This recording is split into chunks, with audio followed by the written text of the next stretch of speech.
ব্রাহ্মণবাড়িয়া সদর উপজেলার ঐতিহ্যবাহী চিলকুট গ্রামের পেশাজীবী সামাজিক সংগঠনের ঈদ পুনর্মিলনী এবং কার্যনির্বাহী গঠন। তথ্যচিত্রে বিস্তারিত।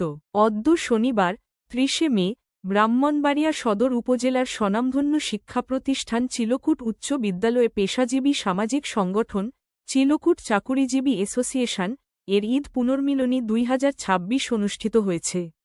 উক্ত অনুষ্ঠানে সংগঠন সুষ্ঠুভাবে পরিচালনার জন্য ৬ সদস্য বিশিষ্ট উপদেষ্টা মণ্ডলী এবং ৩১ সদস্য বিশিষ্ট কার্যনির্বাহী কমিটি গঠন করা হয়েছে।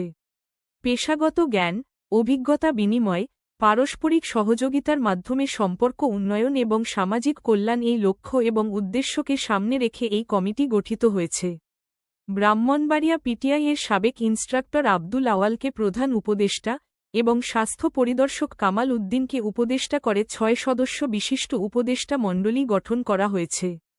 চিলকুট উচ্চ বিদ্যালয়ের প্রধান শিক্ষক কাজী জাহাঙ্গীর আলমকে সভাপতি, জনতা ব্যাংক কসবা শাখার ম্যানেজার মিজানুর রহমানকে সাধারণ সম্পাদক, বাংলাদেশ বার কাউন্সিলের অতিরিক্ত পরিচালক আল এমরান সহ সাধারণ সম্পাদক, রূপালী ব্যাংকের ম্যানেজার আসাদুর রহমান যুগ্ম সাধারণ সম্পাদক, নিয়াজ মুহম্মদ উচ্চ বিদ্যালয়ের সিনিয়র শিক্ষক মোহাম্মদ লুৎফর রহমান সাংগঠনিক সম্পাদক এবং কৃষি ব্যাংকের ম্যানেজার শামসুল ইসলাম শামীমকে অর্থ সম্পাদক করে ৩১ সদস্য বিশিষ্ট কমিটি গঠন করা হয়েছে।